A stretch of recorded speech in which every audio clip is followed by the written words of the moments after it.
राधे।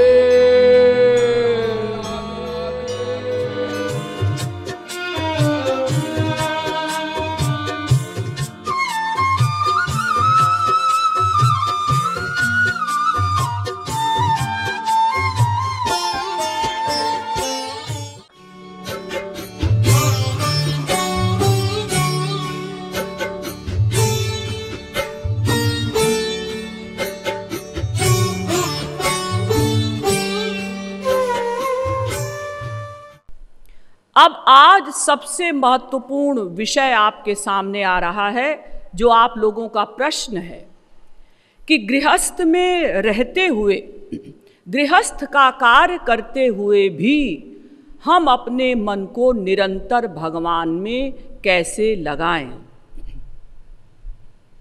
क्योंकि भगवान हर ग्रंथ में निरंतर शब्द का प्रयोग कर रहे हैं।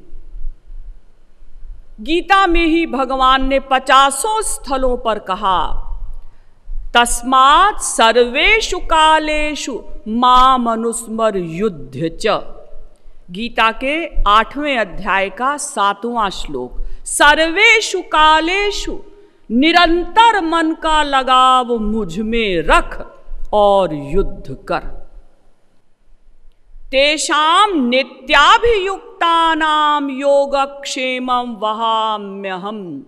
गीता के 9वें अध्याय का 22वां श्लोक। नित्याभियुक्तानाम, निरंतर।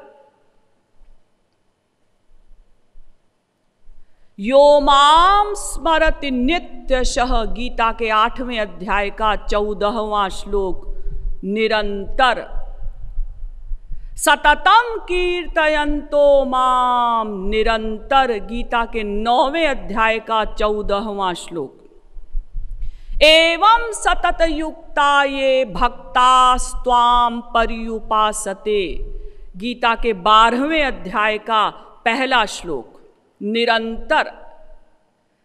तेषाम सतत युक्तानाम भजताम प्रीतिपूर्वकम। गीता 10वें अध्याय का 10वां श्लोक। निरंतर। बार बार भगवान कहते हैं कि मन का लगाव निरंतर मुझ में रखो।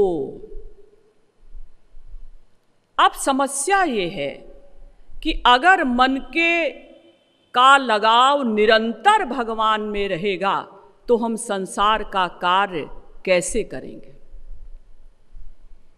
क्योंकि बिना मन के ये इंद्रियां कार्य नहीं कर सकती। और इसका प्रत्यक्ष प्रमाण है निद्रावस्था। जब हम सोते हैं, हमारा मन स्वप्न बनाने में लग जाता है, तो हमारी इंद्रियों को कोई आहट नहीं होती। कोई चोर चोरी करके ले जाए, हमें मालूम नहीं पड़ता। अर्थात संसार का चाहे अच्छा काम हो या बुरा काम हो, सब में मन का संयोग कंपलसरी है। तो अगर हमारे मन का लगाव निरंतर भगवान में रहेगा, मन तो एक है, वो भगवान में चला गया, तो फिर हम संसार का कार्य कैसे करेंगे? इसको आज समझना है। देखिए, 2 प्रकार के कर्म होते हैं और दोनों प्रकार के कर्मों को करने का आप लोगों को खूब अभ्यास है। मैं आप लोगों को कोई नई बात बताने नहीं जा रही हूँ, और इतने दिनों में जो कुछ बताया वो भी कुछ नया नहीं बताया। सब आपको मालूम था, केवल कुछ उलझाव था, उसको सुलझाने का प्रयत्न किया गया। अब वो कितना सुलझा ये तो आप लोग जाने। तो 2 प्रकार के कर्म होते हैं। कैसे? एक स्त्री है, वो अपने पति से बहुत प्यार करती है। आज उसका पति 2 वर्ष पश्चात अमेरिका से लौटा है। उसने अपने पति के लिए अनेक प्रकार के व्यंजन बनाए हैं, क्योंकि जैसे शाकाहारी व्यंजन हमारे भारतवर्ष में बनते हैं, ऐसे विदेशों में नहीं बनते। विदेशों में क्या है, फल खा लो, तरकारी खा लो, ब्रेड खा लो, बटर खा लो, दही खा लो, दूध पी लो, बस। और हमारे भारतवर्ष में एक एक पदार्थ से अनेक अनेक व्यंजन बनते हैं। तो स्त्री ने बहुत डिटेल में भोजन बनाया, मेज पर लगाया, पतिदेव से कहा भोजन करिए। जब पतिदेव भोजन कर चुके तो स्त्री ने पूछा, सुनिए भोजन कैसा बना था? पति ने कहा बहुत स्वादिष्ट, आज बहुत समय पश्चात इतना स्वादिष्ट भोजन मिला। शाम को किसी कारणवश स्त्री को भोजन नहीं बनाना था। उसने अपने रसोइये से कहा, सुनो अब तुमको खाना बनाना है। जी मेम साहब, क्या क्या बनाऊं? देखो, एक तो ये तरकारी बना लेना, और दही बड़ा बना लेना, पुलाव बना लेना, मालपुआ बना लेना और पूड़ी बना लेना। रसोइये ने भी उसी प्रकार से भोजन बनाया, उसी प्रकार से मेज़ पर लगाया, उसी प्रकार से साहब से कहा, साहब भोजन करिए। जब साहब भोजन कर चुके तो रसोइये ने पूछा, साहब भोजन कैसा बना था? साहब ने कहा बहुत बढ़िया, आज बहुत समय पश्चात इतना स्वादिष्ट भोजन मिला। विदेशों में तो मानो भोजन के मामले में योगियों का सा जीवन व्यतीत करना पड़ा, मानो तपस्या करनी पड़ी, आज इतना बढ़िया खाना मिला। लेकिन देखिए दोनों के कार्यों में अंतर है।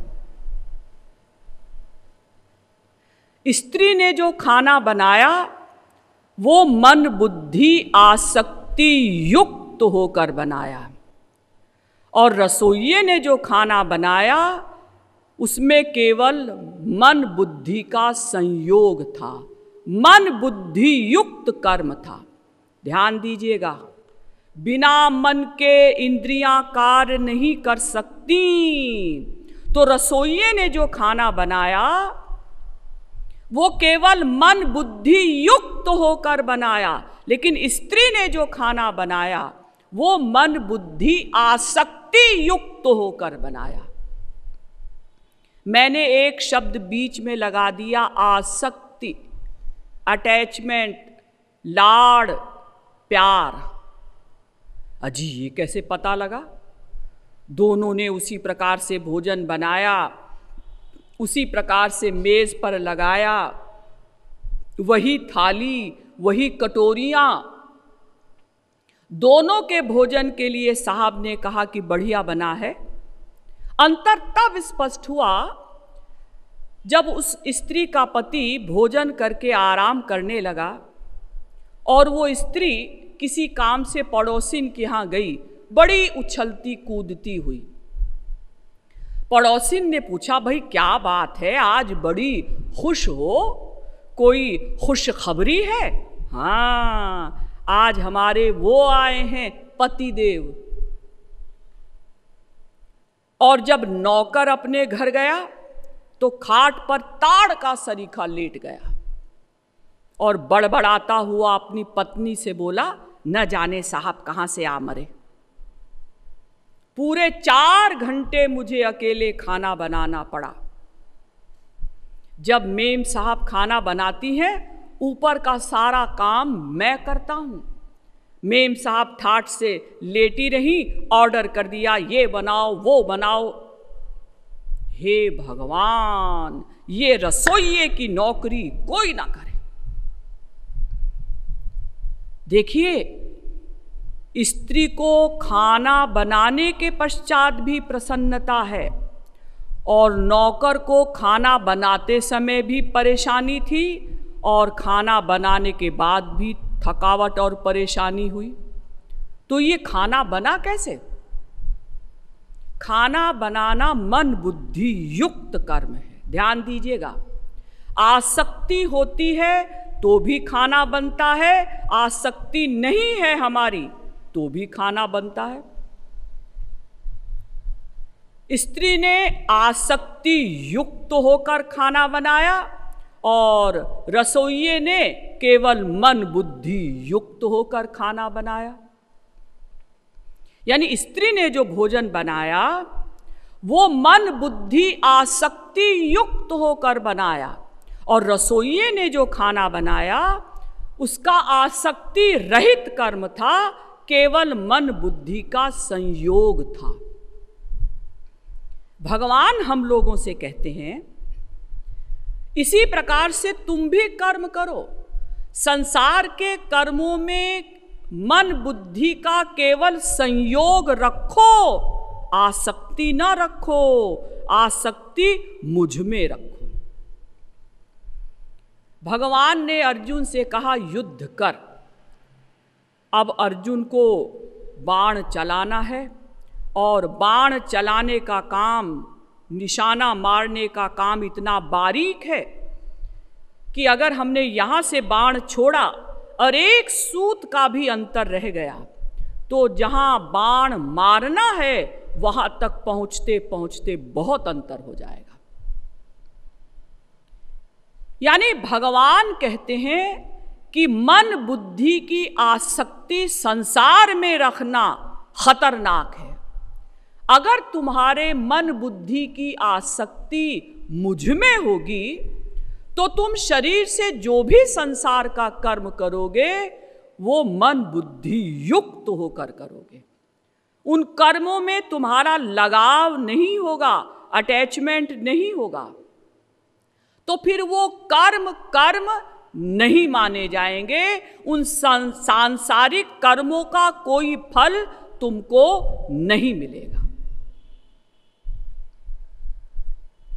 यानी भगवान संसार से आसक्ति छोड़ने के लिए कह रहे हैं और कहते हैं कि केवल मुझसे प्रेम करो, संसार में केवल मन बुद्धि युक्त होकर, आसक्ति रहित होकर कर्म करो। आप कहेंगे ये तो बड़ा कठिन है, ऐसे हम कैसे करें कि संसार के कर्मों में हमारी आसक्ति ना हो, प्यार ना हो, लगाव ना हो, अटैचमेंट ना हो, और फिर भी हम कर्म करें? अरे आप तो करते हैं, कुछ कठिन नहीं है। सवेरे से लेकर रात तक जितने भी कर्म आप करते हैं 99.9% कर्म ऐसे ही हैं जिन कर्मों में आपका लगाव नहीं है, इच्छा नहीं है, अटैचमेंट नहीं है, लेकिन फिर भी आप करते हैं। जिन कर्मों में आप ये रियलाइज करते हैं, महसूस करते हैं करना पड़ेगा, जाना पड़ेगा, जहां पड़ेगा शब्द आप लगा रहे हैं, उन कर्मों में आपका लगाव नहीं है, उन कर्मों को करने की आपकी इच्छा नहीं है, फिर भी आप करते हैं। आप लोग सवेरे सोकर उठते हैं, उठने का मन नहीं है, उठना पड़ेगा। अच्छे खासे सो रहे थे और सवेरा हो गया। ये सवेरा भी क्यों हो जाता है? और नहीं उठेंगे तो अभी ऑफिस जाना पड़ेगा, दुकान जाना पड़ेगा, अब उठो, अब लैट्रीन जाना पड़ेगा, मंजन करना पड़ेगा, नहाना पड़ेगा। बहुत से लोगों को नहाना ही मुसीबत लगती है, विशेष रूप से ठंड के दिनों में। नल चला जाए, जुकाम हो जाए, कोई बहाना मिल जाए, नहाना ना पड़े, बड़े खुश होते हैं आज नहाना नहीं पड़ा। हाँ, एक कर्म अवश्य है ऐसा जिसमें हम ये नहीं कहते कि करना पड़ेगा। भूख लगती है, इसलिए ऐसा कोई नहीं कहता कि खाना पड़ेगा। अर्थात अधिकांश कर्म हम ऐसे ही करते हैं जिनमें हमारा अटैचमेंट नहीं है, फिर भी हम करते हैं। एक नर्स हॉस्पिटल में तमाम बच्चे पैदा करवाती है। आप लोगों की स्त्रियां वहां जाती हैं, आपके लड़का पैदा हुआ, वो एक्टिंग में कहती है बधाई हो बधाई हो। लड़का मर गया, जी मैंने बहुत कोशिश की लेकिन भगवान को यही मंजूर था, अब आप इसको बाहर ले जाइए। लड़का पैदा हो जाए या मर जाए, वो दोनों बातों में नॉर्मल है। सैकड़ों बच्चे वहां रोजाना पैदा होते हैं, मरते हैं, नर्स के ऊपर कोई असर नहीं। क्यों?